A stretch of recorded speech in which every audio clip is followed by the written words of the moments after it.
안녕하십니까. 대방등 대집경, 방등경이죠. 제11회차 서일보입니다. 우리가 제1 영락품에 대해서 살펴보고 있는데요.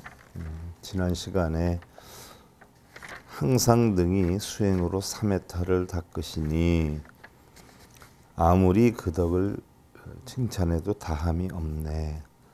까마귀 비록 금새와 함께 날지 못해도 역시 능히 가진 힘만큼은 날 수가 있네. 그래서요.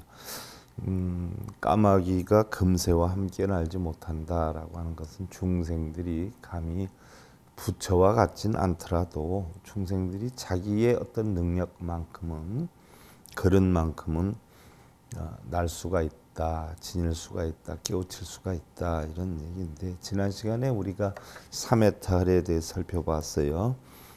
공해탈, 무상해탈, 무언해탈. 또 삼해탈에 이어서 팔해탈에 대해서도 살펴봤는데요. 결국 팔해탈이라고 하는 것은 안이비설신이 육식에다가 전송식, 분별식, 제7식, 말라식이지요. 거기에다가 제8식, 함장식, 이 8식까지의 해탈을 우리는 팔해탈이다 이렇게 표현을 하고요. 또 팔일성의 해탈문에 보면 우리가 예불은 부처님의 덕을 공경하는 것이고 연불은 부처님 은혜에 감사하는 것이고 계율 지킴은 부처님의 행을 실천하는 것이고 또 간경이다 하는 건 부처님의 진리 이치를 밝히는 것이고 좌선은 부처님의 경지를 깨닫는 것이고 참선은 부처님 마음에 합의를 하는 것이고 깨달음은 부처님의 도를 증득하는 것이고 또 설법은 부처님의 원을 가득하는 것이다 라고 하는 그 내용까지 살펴봤어요. 자, 그럼 오늘은 실제이지에는 불수일진이나 불사문중에는 불사일법이니라 라고 하는 내용인데요. 불법의 실제 이치에는 하나의 티끌도 받아들임이 없으나 불사문중에는 하나의 법도 버릴 것이 없느니라 그랬어요. 자, 불법의 실제 이치. 자, 불법의 실제 이치라고 하는 것은 우리가 불성이다, 중도다, 뭐 진공이다 이런 식으로 표현을 한단 말이죠. 그러니까 불성이라는 이 자체, 이것이 불법의 본래의 성질인데 불성의 자체는 한 티끌도 받아들일 수가 없다라고 했어요. 뭐 예를 들어서 우리가 공이니 색이니 뭐 유식이니 아니면 진언이니 이러한 모든 것들이 부처님의 이치에는 하나도 받아들일 것이 없다. 왜냐? 부처님의 깨달음은 공한 이치의 깨달음이기 때문에 공한 이치 속에는 하나도 들어갈 것이 없다는 이야기죠. 단지 부처님이 아함방등 반야 법화 열반 화엄에 대한 가르침을 펼친 것은 하나도 받아들일 것이 없지만 결국 그 펼친 것은 불사문 중에는 하나의 법도 버릴 것이 없느니다라고 했어요. 불사. 부처님의 일에는 그랬어요. 흔히들 우리가 불사다라고 하면 뭐 기화불사니 사찰불사니 뭐 태화불사니 이런 불사 이야기를 많이 한단 말이죠. 그러나 사실 그것은 올바른 불사가 아니거든요. 부처님의 일이다라고 하는 것은 깨우침을 얻어서 중생을 구제하는 게 불사란 말이죠.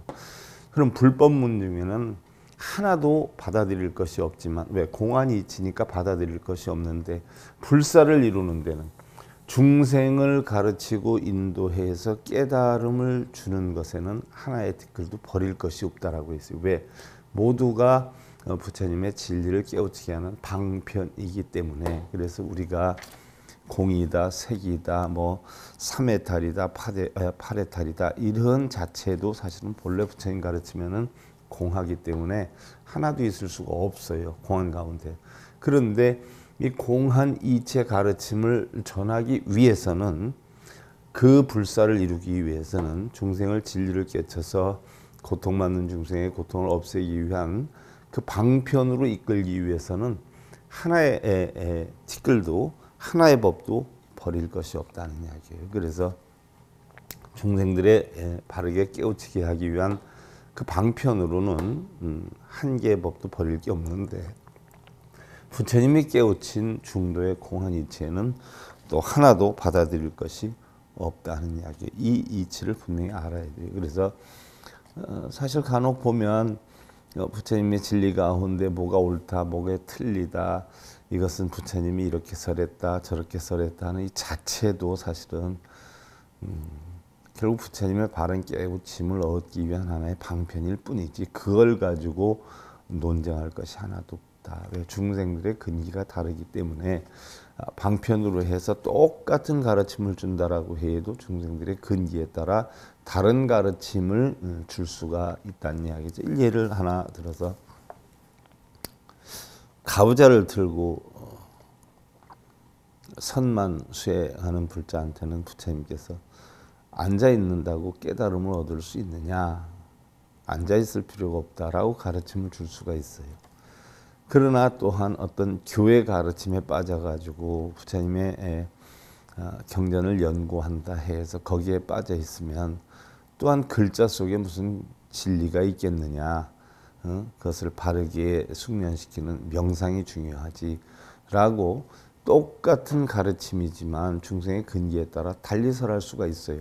한 사람한테는 앉아 있는다고 깨달음을 얻느냐라고 하고 한 사람한테는 글자 속에 깨달음이 있느냐, 선을 해야지, 이런 가르침을 펴는 자체가 중생들의 근기에 따라 쓰는 거죠. 그러나 깨달음이다라고 하는 것을 얻고 보면 선이고 교고 아무짝에도 다 소용이 없다.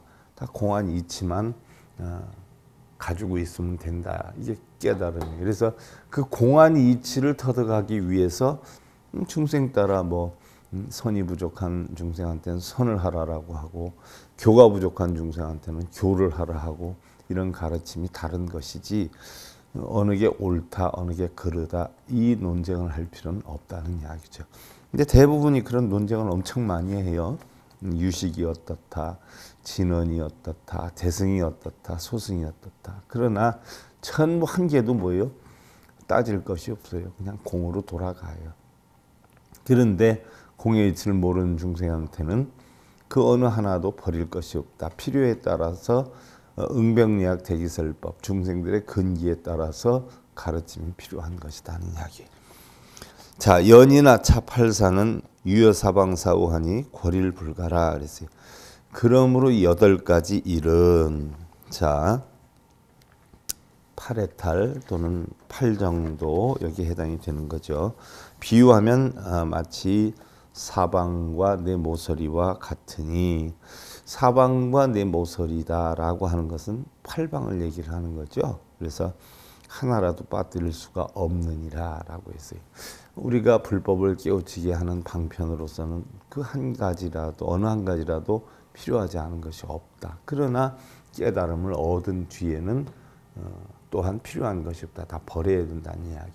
이 비근한 예로 이제 아함경에 부처님께서 설하신 것이 있죠. 제가 몇 번 여러분들한테 사용한 경우도 있지만 강을 건너기 위해서는 뭐예요? 뗏목이 필요하고 배가 필요하단 말이죠. 근데 그 강을 건너서 그 고통의 바다를 건너고 나서도 내가 이 뗏목으로 강을 건넜기 때문에 소중하다, 또는 이 배로 인해서 내 이 강을 건넜기 때문에 소중하다라고 해서 그 뗏목이나 배를 어깨에 짊어지고 이고 다니고 이런다라고 하면 과연 그게 옳은 처신이겠느냐라고 부처님께서 설한 것이 있어요. 일례를 하나 들어서 우리가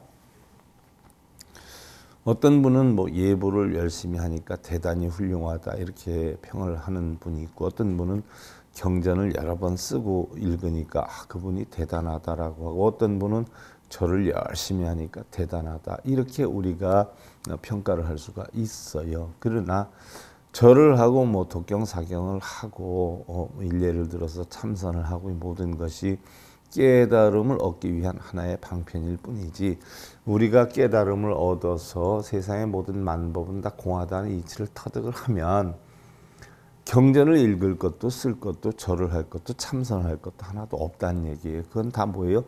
버려야 우리는 올바른 깨달음을 얻는다는 이야기죠.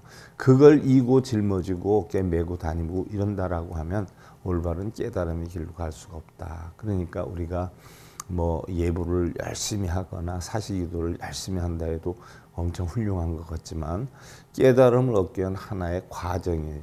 예를 들어서 어떤 목표 지점에 가기 위해서 내가 버스를 타느냐 택시를 타느냐 내 자가용을 끌고 가느냐 기차를 타느냐 방법론에 대해서는 다소 다를 수가 있지만 목적지에 도착하면 그 버스나 택시나 승용차나 기차나 미고 짊어지고 다니질 않지 않아요. 그러니까 우리가 절하고 참선하고 독경사경하는 것도 깨달음을 이루기 위한 하나의 도구일 뿐이지 방편일 뿐이지 그것이 전부인 건 아니다. 그러니까 그것을 얼마만큼 열심히 하고 많이 하고 적게 하고를 가지고 논을 하면서 많이 하면 훌륭하다 적게 하면 훌륭하지 않다라고 판단할 수 있는 것은 아니다는 이야기예요. 그래서 전성후성이 기규는 이라며 육바라밀을 역수겸행이니라 그랬어요.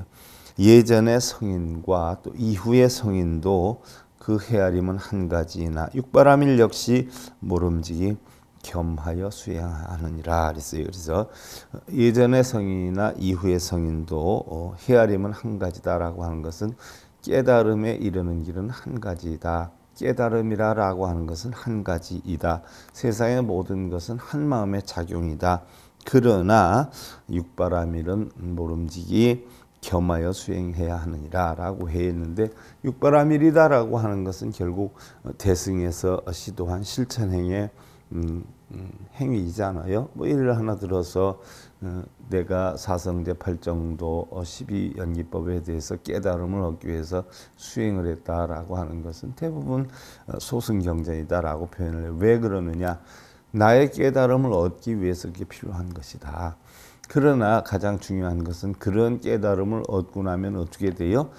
이타행을 해야 돼요. 깨달음을 통해서 다른 사람한테 전달을 해서 다른 사람의 고통받는 그 자체를 없앨 수 있도록 이끄는 그 행위의 실천 밑바탕이 되는 게 육바라밀이기 때문에 바로 육바라밀은 이타행의 소산이다라고 해서 우리가 깨우침을 얻든 깨우침을 얻지 않든 항상 육바라밀의 이치대로 대중을 위해서 중생을 위해서 살아가야 된다는 이야기죠.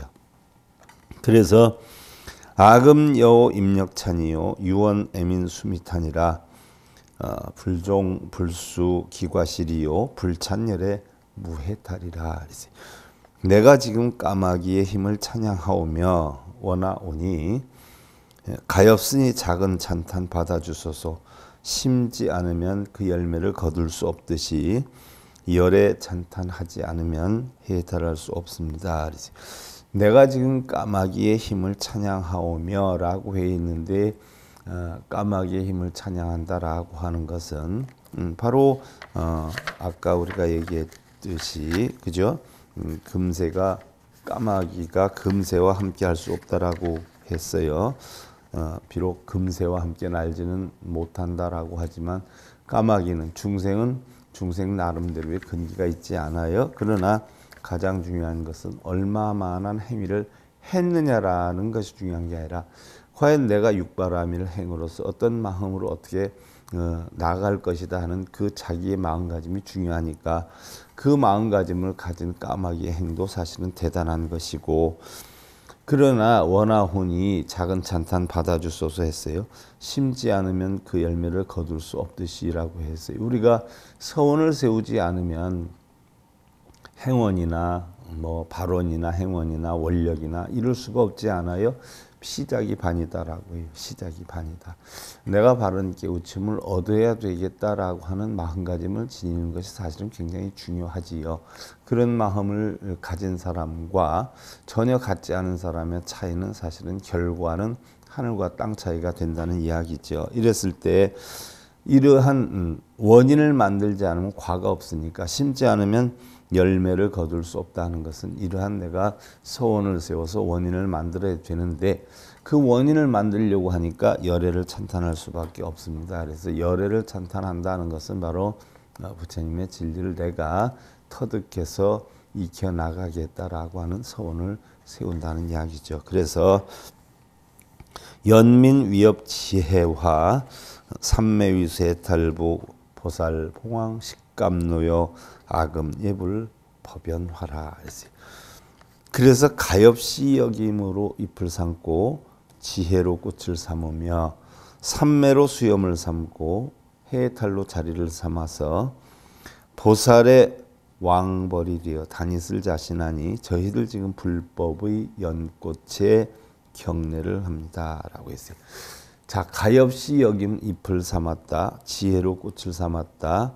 삼매로 수염을 삼고 해탈로 자리를 삼았다라고 했어요.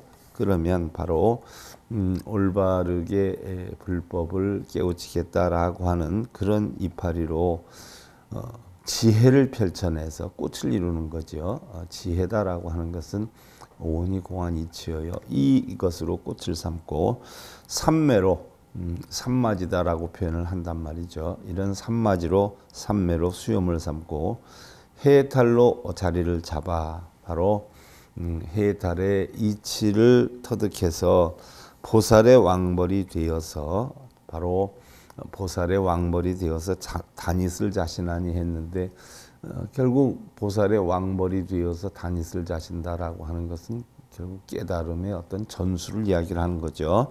그리고 저희들 지금 불법의 연꽃에 경례합니다. 성부를 이루신 그 부처님의 진리의 예를 갖춥니다라고 얘기를 하는 거죠. 그래서 불법을 깨우친 그 성불의 연꽃에 경례를 한다라고 했어요. 대비지의 광원만 능파 중생 무명암이요 기계청정 중락견이라 아금 경례 불법월이라 그랬어요. 대비하신 지혜 광명이 원만하시여.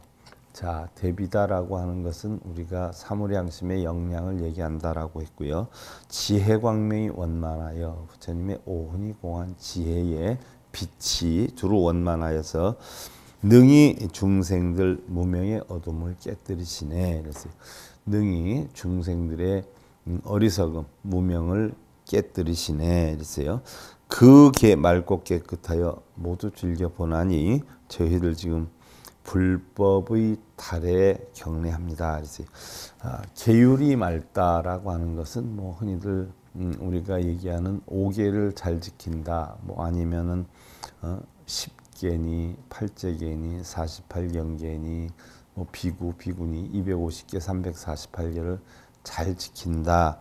뭐 이런 뜻으로 우리가 살펴볼 수도 있지만 바꿔서 얘기하면 바로 계율을 잘 지킨다라고 하는 것은 육근이 육경을 부딪혀 가지고 일어나는 어떤 중생성이 탐진치로 인해서 업을 만드는 것이 사실은 없는 그런 상태를 우리가 계율을 잘 지킨다 이렇게 볼 수가 있지요. 이렇게 하다 보니까 결국 저희들 지금 불법의 달이다라고 하는 것은 만호를 얘기를 하죠. 여기서는 달로 표현했지만 우리가 보편적으로 뭐 경전에서 해다라고 하는 것은 진리를 뜻하는 것이기도 하고요. 또 달이다라고 하는 것은 우리 마음의 청정함을 나타내는 것이기도 해요. 어둠 속에 환한 그 달빛을 바로 우리 무명에 가리워진 어둠을 환하게 비추는 진리의 어떤 광명으로 나타내기도 하지요. 그래서 해는 뭐 진리다라고 하고 달은 우리 마음의 밝음, 무명의 깨트림 이런 것을 표현하기도 하지요. 그래서 기심평등 여허공이요 향도 할자 신무이 능정 무량 중생구요 아금 경례 불법하라. 그래서 그 마음 평등하기가 허공과 같아. 자, 달빛과 같은 마음을 깨쳤으니까 우리는 본성을 깨친 거예요. 그러니까 우리는 보편적으로 본성을 허공에 비유를 하고 그 허공을 금강에 비유를 하기도 한단 말이죠. 그래서 그 마음 평등하기가 허공과 같아. 평등하다는 것은 텅텅 비어서 공한 이치를 터득하니까 어떻게 돼요? 선악유무, 부처와 중생 뭐 이런 자체가 다 공하여서 없는 상태를 뜻하는 것이지요. 뭐 우리가 흔히들 선악이다라고 하는 어떤 것은 가치 기준을 정하지 않아요. 부처와 중생이다라고 하면 어떤 가치 기준을 정한단 말이죠. 그래서 깨달으면 부처요, 깨닫지 못하면 중생이다. 뭐 12분별 집착을 하면 악이요, 분별을 안 하면 선이다. 이렇게 우리가 가치 판단을 하지만 공한 이치의 여건에서는 가치 판단할 기준이 없단 말이죠. 그러다 보니까 다 일여평등이 되는 거예요. 선이 악이 되고 부처와 중생이 되고 중생이 부처가 될 수도 있고 악이 선이 될 수도 있다. 왜? 이 모든 것은 전부 뭐예요? 한 마음에서 비롯되는 것이다. 한 마음에서 비롯되기 이전에는 어떻게 했어요? 본래면 목이요, 진성이 불성이 공한 이치지요. 그러나 깨달음을 얻어가지 다시 공한 이치를 터득해 놓은 상태이기 때문에 우리가 뭐 용어로는 선악이다, 유무다, 부처와 중생이다 분별이 되지만 깨친 마음의 공한 가운데에는 그런 분별이 없이 일여평등하다는 이야기죠. 그래서 향으로 바르든 칼로 베든 마음은 둘이 없어서 그죠? 전부 한 마음의 작용이어요. 한량 없는 중생들의 때를 씻어주시니 중생들의 때를 씻어준다라고 하는 것은 무명의 어리석음을 벗겨주시니 이건 뭐 부처님이 벗겨주는 게 아니죠. 부처님의 진리를 통해서 우리 스스로 벗는 거예요. 그런데 부처님의 진리를 통했기 때문에 부처님이 바로 벗겨주셨다 이렇게 표현을 할 수 있지만 사실은 부처님이 벗겨주는 건 아니죠. 단지 이제 부처님의 진리를 통해서 우리 스스로 그러한 무명의 어리석음을 벗는 것을 부처님의 진리로 하기 때문에 부처님이 벗겨주신 이렇게 표현하는 것이죠. 저희를 지금 불법의 강에 경례합니다. 부처님 진리의 흐름에 예를 갖추어 공경함 드립니다라고 했어요. 자, 시 타와 자재천왕 여제 천자 개찬불이 즉신부로 제천 각각 찬탄 불이라 그랬어요.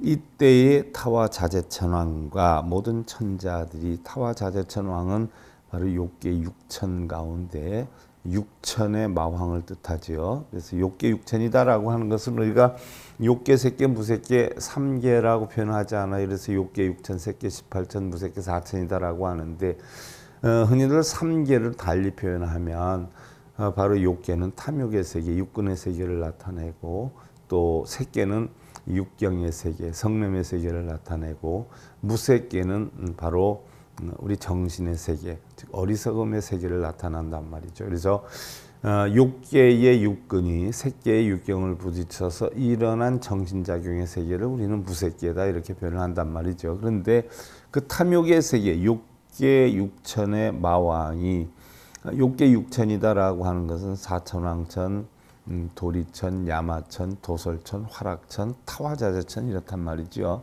그러면 욕계 육천의 마왕이 결국 마라파피아, 마라파순이다라고 하는데 우리가 육도윤회를 하는 가운데 있어서 삼학도다 하는 것은 축생학이 지옥이고 삼선도다 하는 것은 예를 들어서 수라, 인간, 천상이다라고 하는데 바로 삼선도의 천상에 해당이 되는 게 욕계 육천, 마라파피아 바로 왕에 해당이 된단 말이죠. 그래서 우리가 흔히 뭐 천상에 난다, 천상에 난다라고 하면 굉장히 좋고 천상에 나는 걸 바라는데 흔히들 우리가 십선업을 하면 천상에 난다라고 한단 말이죠. 하늘에 사는 게 아니라 마음이 천상에 나는 거예요.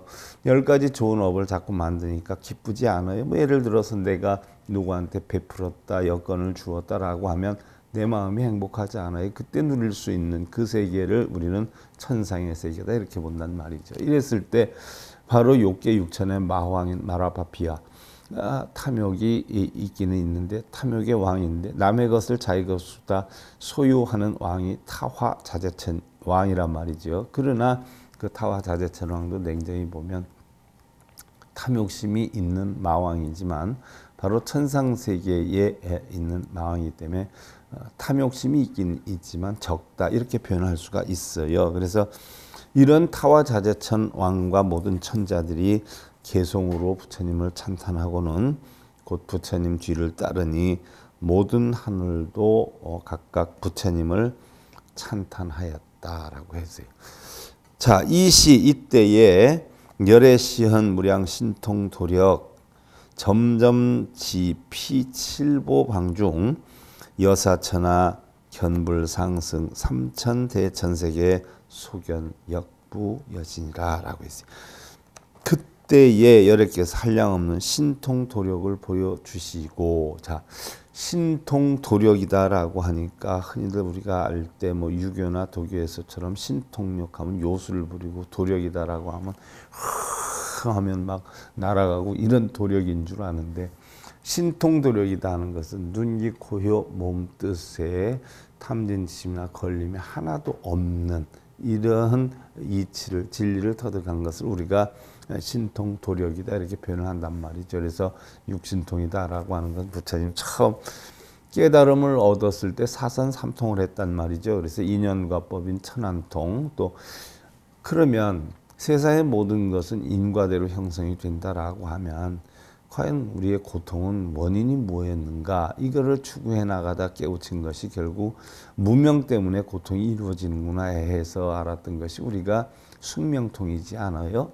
무명이라고 하는 습숙의 원인이 결국 우리의 고통을 만들어내는 원인이 되었다라고 해서 이것이 숙명적으로 원인에 의한 결과가 이루어졌는데, 우리의 고통이 어디에서 오느냐 보니까 바로 무명 때문에 왔다는 이치를 아는 것을 우리가 숙명통이다라고 하죠.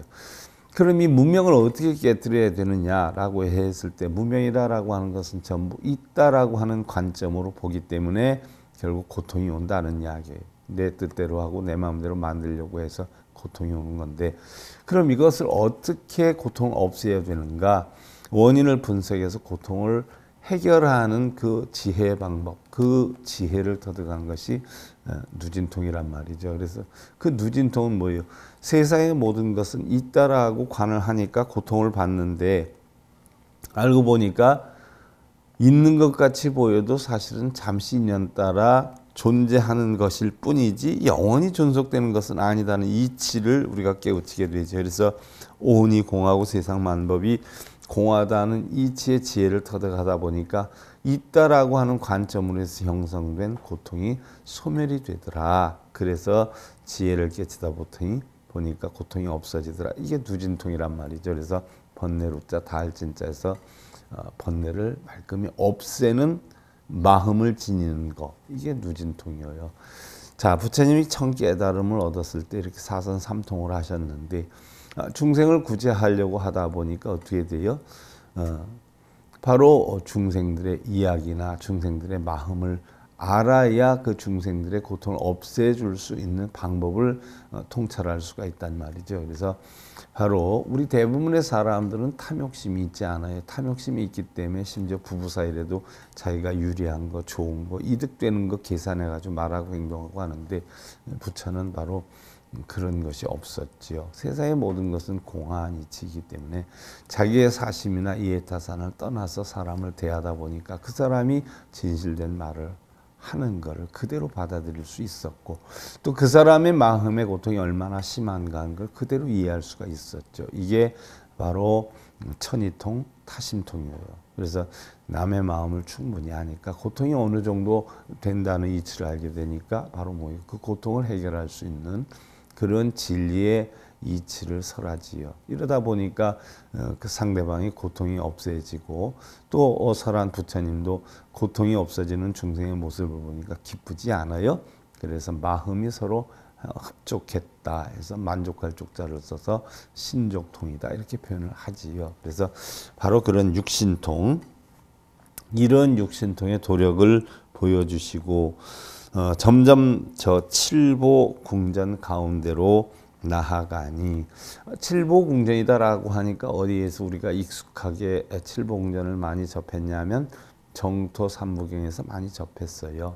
정토의 형성이 된 게 칠보로 다 이루어졌다라고 했는데, 이것도 하나의 방편일 수 있어요. 7가지 보배로 장식이 됐다라고 하는 것은 우리가 깨달음을 얻게 한 방편에서 칠각지다라고 하는 게 있어요. 7가지 우리가 깨달음에 이르는 길, 바로 그러한 칠보로 변형을 해서 방편으로 사용한 것일 수도 있다라고 제가 정토삼부경에서 설명을 드렸던 거예요. 그래서 칠보궁전 가운데로 나아가니 사천하가 부처님의 위로 오르심을 보는 것처럼 삼천대천세계가 보는 것도 역시 그러하였다라고 했어요.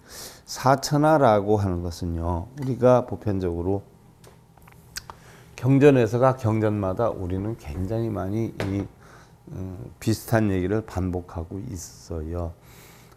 세상엔 보면 제일 먼저 풍륜, 수륜, 또 화륜 이렇게 형성이 되어 있다라고 했어요. 이렇게 형성이 되어 있는데 이 위에 있는 게 수미산이다라고 했어요. 그리고 이 아래는 한량없이 밑으로 내려가면 지옥이 있다라고 했어요.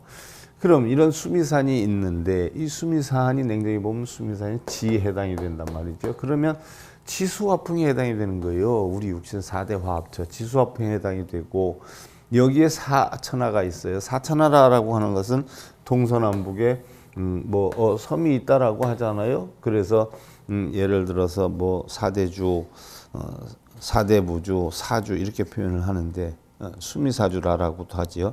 사대주다라고 하는 것은 고대 인도의 세계관인데요. 우리 불교에서 만들어진 게 아니에요. 고대 인도에서 만들어진 세계관이라 말이죠.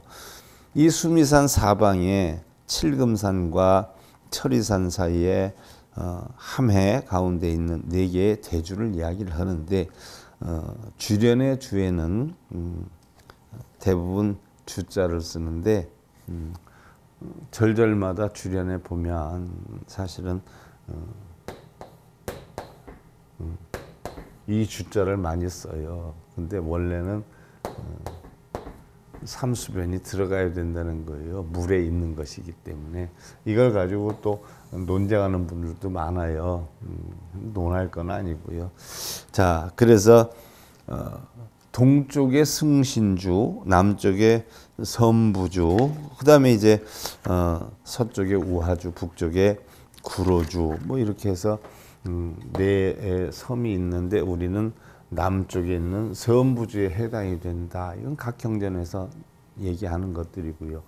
그리고 수미산 중턱에 보면 자, 우리가 사천왕천이 있다라고 했어요. 중턱에 사방으로 사천왕천이 있고 이 수미산 꼭대기에 도리천이 있다라고 했어요. 도리천 사방에는 각각 8천씩 있어요. 그래서 8, 32천에다 도리천, 수미산 꼭대기는 도리천왕이 제석천왕인데 그래서 우리는 33천이다 이렇게 표현을 한다라고 하기도 해요. 그래서 이게 우리가 사찰을 구성할 때에 사천왕천이 수미산 중턱에 있다라고 해 있는데 바로 여러분들 절에 가면 일주문이 있고 그 다음에 사천왕문이 있지 않아요? 바로 이 사천왕, 수미산 중턱을 얘기하는 사천왕천이 절에 사천왕문이 있는 곳을 뜻하고요. 수미산 꼭대기 도리천 있다 보면 우리 절에 해탈문이 있는 곳을 이야기를 해요. 그 다음에 이제 정신세계, 바로 공해세계를 이야기를 하는데 이 위로 있는 게 이제 욕계, 육천, 색계, 18천, 무색계, 4천이 수미산 위로 형성이 되는 것이요. 그래서 육근과 육경의 작용으로 인해서 형성되는 무색계 4천, 여기에서부터 바로 공해세계로 들어가는 것이 대웅전이 형성이 되는 거지요. 그 대웅전이다라고 하는 것은 바로 부처님의 진리가 담겨 있는 공안세계다 이렇게 봐요. 그래서 우리가 진계다 속계다라고 하는데 속계다라고 하는 것은 탐진체 젖어 있는 세계고 바로 진계다라고 하는 것은 공의 세계를 얘기를 해요. 탐진치가 떠난. 그래서 이 수미산의 어떤 인도의 예를 들어서 세계관으로 인해서 형성된 것이기도 하고 우리 사찰 형성 구조도 사실은 여기에서 비롯됐다 이렇게 보시면 돼요. 하지만 대승경전이 일어나면서 중생들에게 신비로움을 끌어모아서 조금이라도 더 불교를 포괄적으로 영역을 확대시키 나가기 위한 방편으로 뭐 신도 형성되고 뭐 수미산도 형성이 되고 이렇게 됐지만 본래 부처님법 안에는 이게 사실 인정이 되지 않았던 부분도 있어요. 대승불교가 나면서 본래 부처님 깨우친 대로 그대로 가르침을 얻어서 한다 하는 게 사실은 우리가 흔히 얘기하는 소승의 관점이었단 말이죠. 이것을 널리 포괄적으로 만들기 위해서 대승이 형성이 됐는데요. 자, 그러면 동서남북의 사대주에 대해서 우리가 뭐 여러분들 뭐 다른 경전에서 제가 수차 얘기를 했지만 일단은 이 부분에 대해서 다음 시간에 조금 더 보충 설명하는 것으로 하고요. 오늘은 벌써 시간이 다 됐네요. 좀 열심히 여러분들한테 전해드리려고 하면 시간이 금방 가는 것 같아. 오늘 방등경제 11회차 여기까지 하겠습니다. 감사드립니다.